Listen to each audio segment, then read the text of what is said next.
স্থায়ী কমিটি মনোনয়ন এবং নেতা জনাব তারেক রহমানকে 2 দিনের সময় দিচ্ছি। এই 2 দিনের মধ্যে যদি পার্বতীপুর ফুলবাড়ির মনোনয়ন পরিবর্তন না করা হয়, আমরা 2 দিন পর থেকে কদর আন্দোলনে যাব ভাইয়েরা।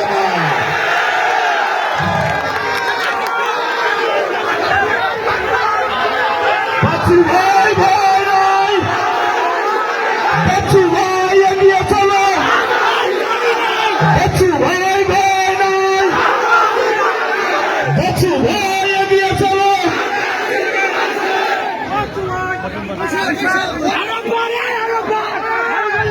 ইনশাআল্লাহ এই 2 দিন আমরা দেখব।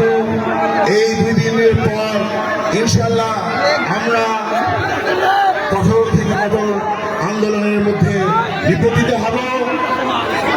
আমি বলতে চাই, সাংগঠনিক নেতা অনেকেই ছিল, আমাদের ফিরিস্তি ছিল প্রায় 10 জনের মতো।